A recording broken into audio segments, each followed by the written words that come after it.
बाई तुझा आशीर्वाद प्रेक्षकांनो, मालिकेचा जबरदस्त ट्रॅक आता समोर आलाय। आजच्या भागात आपण पाहिले की आता इकडे राजाने सोडलेला आहे अवनीला, ते म्हणजे त्या घराच्या समोर। पण आतमध्ये गेल्यावरती मात्र आता अवनीला या सगळ्यामध्ये त्या माणसाने रूम देण्यासाठी नकार दिल्या कारणाने मात्र आता इकडे अवनी परत पावली फिरलेली आहे आणि राजा तिला गाडीवरती घेऊन घरी जात असताना मात्र आता अवनीने इकडे ठरवलंय काहीही झालं तरी सुद्धा या सगळ्यामध्ये मी आता म्हणजे या घरामध्ये थांबणार नाहीये। काहीही झालं तरी सुद्धा या घरामध्ये आता मात्र माझं हे नाहीये, म्हणजे मी काही झालं तरी सुद्धा या घरामध्ये राहणार नाही। आणि म्हणून ती गाडीवरनं उतरते। तिने गाडीवरनं जरी उतरली असली तरी सुद्धा गाडीवरनं उतरल्यावरती मात्र आता या सगळ्यामध्ये असं काहीतरी घडलंय की त्यानंतर मात्र आता अवनीच्या समोर आता आलेले आहेत ते म्हणजे विहान आणि त्याचबरोबर महेश, जे आता अवनीला त्या घरापासून फॉलो करतायत। आणि इथेच आता त्यांनी दोघांनी अवनीला पळवून जायचा प्रयत्न केलाय आणि त्यानंतर मात्र आता जोरात ओरडत अवनीने आपल्या मदतीला राजाला मात्र आता बोलवलंय। राजाला बोलवल्यावरती पुन्हा एकदा आता अवनीला विठ्ठलाने मार्ग दाखवलाय, तो म्हणजे दानगटांच्या घरी जाण्याचा। नक्की काय घडलंय, असं आता काय झालेलं आहे सगळं सविस्तरपणे पाहू। इकडे आता अवनी उदास होऊन आता बाहेर आलेली आहे। राजा वाटच बघतोय। अवनी राजाला म्हणते, राजा तू गेला नाहीस का? यावरती राजा म्हणतो, नाही अहो मी जरा म्हटलं आता इथे तुमची म्हणजे तुम्ही काय कसं काय तिकडे आत गेल्यावरती सगळं काही ठीकठाक आहे की नाही असं म्हणून मी इकडे थांबलो फक्त।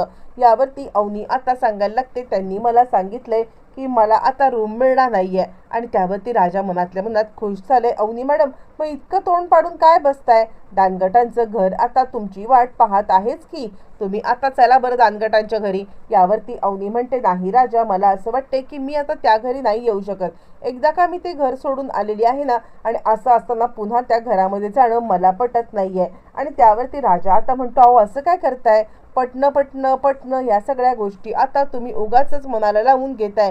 काहीही झालं तरी सुद्धा या सगळ्यामध्ये मात्र आता तुम्ही स्वतःला बिलकुल त्रास करून घेऊ नका।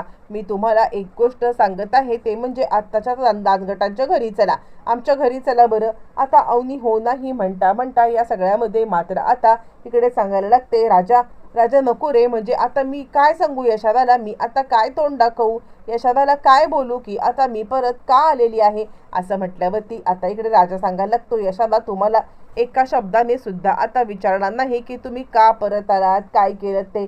यावरती ती सांगायला लागते, हो रे, यशादा बोलला नाही तरी माझं मन मात्र मला आता खात आहे। राजा म्हणतो, चला गाडीवरती बसा आणि आत्ताच्या आत्ता मी तुम्हाला घेऊन चाललोय, मी तुमचं काही म्हणणं ऐकणार नाहीये। असं म्हटल्यावरती अवनीकडे दुसरा कोणता पर्याय नाहीये आणि अवनी या सगळ्यामध्ये मात्र आता निघालेली आहे राजासोबत गाडीवरती। राजा आता विचार करतोय, बरं झालं त्या माणसाने त्याचा शब्द पाळलाय। जर का त्या माणसाने शब्द पाळला नसता आणि अवनी मॅडमनं मात्र आता रूम दिली असती तर मात्र काहीच खरं नव्हतं, असा विचार मात्र आता राजा करतोय। आणि त्यानंतर या सगळ्यामध्ये आता मात्र अवनीला तो गाडीवरती बसायला सांगतोय, पण का कोणास ठाऊक अवनी या सगळ्यामध्ये गाडीवरती बसायला काही तयार नाहीये। आणि त्यानंतर राजा तिच्या मागोमाग गाडी घेऊन निघालेला आहे। आणि त्यानंतर राजा म्हणतो, अवनी मॅडम थांबा ना, असं वेड्यासारखं कुठे गेलात तर तुम्ही माझी जबाबदारी आहात, असं काही करू नका। म्हणूनच मी इथे थांबलो होतो की तुम्ही तिकडे सुखरूप आहात ना हेच पाहण्यासाठी। असं म्हटल्यावरती मात्र आता अवनी इकडे येते आणि राजाच्या गाडीवरती बसते।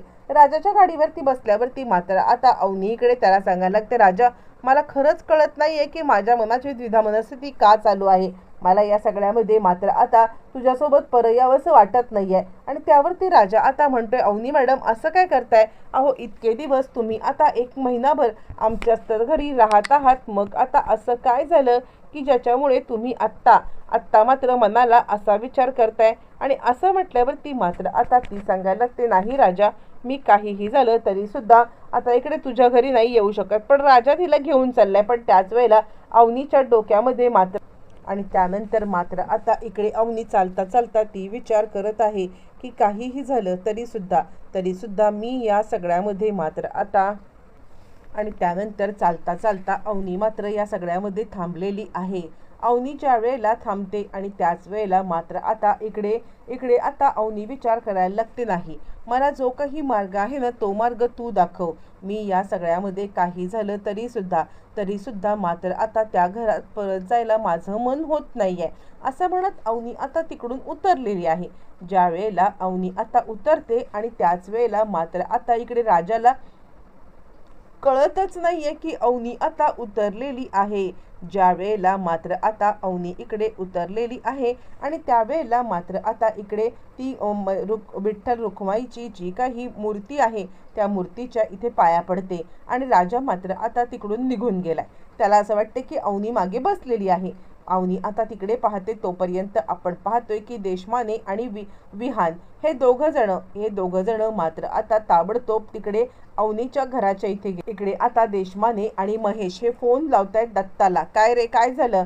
तिकडून ती निघाली का? दत्ता म्हणतोय अहो कधीच निघाली, तिकडे पोहोचली पण असेल आणि पोहोचून आता त्या घरात गेली पण असेल. तुम्ही अजूनपर्यंत इथे काय करताय? ताबडतोब जा आणि अवनीला या सगळ्यामध्ये ताबडतोब तिकडून घरी घेऊन जा असं म्हटल्यावर ती मात्र आता इकडे सांगायला लागतोय तो म्हणजे महेश, ठीक आहे मी या सगळ्यामध्ये तिला आणायला जातोय. आणि त्यासोबत मात्र आता निघालेला आहे तो म्हणजे स्वतः आता तिकडे विहान सांगतोय मी पण या सगळ्यामध्ये जाणार, मी सुद्धा इथे गप्प बसणार नाहीये. आणि त्यावरती मात्र आता इकडे लगेच दत्ता सांगायला लागतोय तुम्ही जा पण आमच्या केसचं बघा काय ते, म्हणजे आता हे घर जे आहे ते माझ्या नावावरती कोणत्याही परिस्थितीमध्ये झालं पाहिजे असं म्हटल्यावरती मात्र आता लगेचच इकडे हे दोघं जण जायला निघालेत.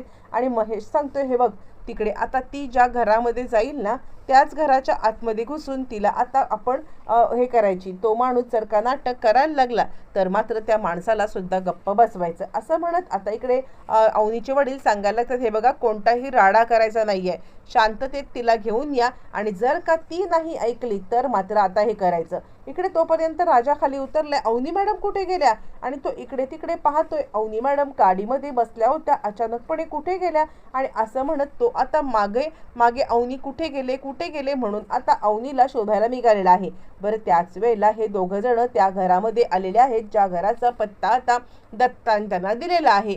तो तिकडे आलाय आणि तो आता विचारतोय की इथे अवनी नावाची मुलगी आता राहायला आली होती ना, कुठे आहे ती? यावरती तो माणूस सांगायला लागतोय इथे आली होती पण आता तिचा नवरा कसला आता दानगट आहे, इथे आला आणि मला धमकी दिलाय, धमकी देऊन निघून गेलाय की खबरदार जर का माझ्या बायकोला इथे राहायला जागा दिलीत तर असं म्हणून मी आता काहीच करू शकत नाहीये आणि त्यामुळे मी आता त्यांना बाहेर काढलेलं आहे. इकडे राजा मागे फिरतोय आणि त्याच वेळेला इकडे आता ह्या दोघं जण घाबरलेत. राजा विचार करतोय की अवनी मॅडम कुठे गेल्यात? अवनी तोचपर्यंत तिकडे एका ठिकाणी थांबून उभी आहे आणि ती विचार करतेय काय करू, कुठे जाऊ? तिची पावलं मध्येच थबकलेली असताना मात्र आता हे दोघं जण तिच्या दिशेने धावून आता यायला लागलेले आहेत. आणि त्यानंतर मात्र आता ज्या वेळेला दोघं जण तिच्या दिशेने येत आहेत त्यावेळेला अवनी मात्र घाबरली आणि ती आता मला सोडा असं ज्या वेळेला म्हणायला लागलेली आहे. आणि त्यावेळेला मात्र आता हे दोघं जण तिला काही सोडायला तयार नाही आहेत आणि अवनी आता आरडाओरडा करायला लागते. बरं अवनी आरडाओरडा करते, आजूबाजूची माणसं सुद्धा तिला आता पाहत आहेत पण आजूबाजूच्या माणसांनी जरी सुद्धा पाहिलं तरी सुद्धा मात्र आता ती इकडे अवनीला मदत करायला येत नाही. त्याच वेळेला राजा आता परत फिरून आले आणि राजा आता सांगतोय अवनी मॅडम मी आलोय. ती मोठ्याने राजा असा आवाज देत असताना राजा तिकडे पोहोचलेला आहे कारण विहान आणि महेश हे दोघं जण मात्र आता अवनीला तिकडून घेऊन जाण्यासाठी प्रयत्न करत असताना राजा सांगायला लागतोय खबरदार जर का आता माझ्या बायकोला हात लावलात. आता हा सगळा तमाशा बघून आजूबाजूची लोक तिकडे आलेली आहेत आणि काय झालं म्हणून आता विचारायला लागलेले आहेत. ज्या वेळेला मात्र आता सगळेजण विचारतात आणि तोपर्यंत विहान आणि महेश गडबडलेत. आमची बहीण आहे आणि तो दुसरा विहान सांगायला लागतोय माझी होणारी बायको आहे, यांनी आता माझ्या होणाऱ्या बायकोला पळवलंय, आम्ही तिला घ्यायला आलोय. त्यावरती मात्र आता लगेचच अवनी सांगायला लागते खोटं बोलतायत, हा माझा भाऊ आहे पण या माणसासोबत मला लग्न करायचं नाहीये, तर माझं राजावरती प्रेम आहे आणि म्हणूनच राजावरती प्रेम असल्या कारणाने मात्र आता मी या सगळ्यामध्ये इकडे राजासोबतच राहणार आहे, मला आता कुणीही अडवू नये असं म्हणत ती आता या सगळ्यामध्ये सगळ्या जमावाला राजा आपला नवरा असल्याचं सांगितल्या कारणाने मात्र आता बरोबर रीतीने सगळा जमाव ह्या दोघांच्या विरोधात आलाय. दोघांना मारून आता इकडे राजाच्या सोबत अवनी आता घरी जायला निघालेली आहे। एका झटक्यात मालिकेची सगळी समीकरणं प्रेक्षकांनो बदललेली आहेत आणि मालिका एका आता सुंदर वळणावरती येताना आपल्याला दिसत आहे। मालिकेमध्ये मात्र आता टर्निंग पॉइंट असा आलाय की अवनी फिरून पुन्हा भानगटांच्या घरामध्ये जाणार आहे आणि इथूनच त्या दोघांचा मात्र आता छानपैकी प्रवास सुरू होणार आहे। कसं होणार, काय होणार, येणाऱ्या भागामध्ये सगळ्या गोष्टी आपल्याला पाहायला मिळणार आहे।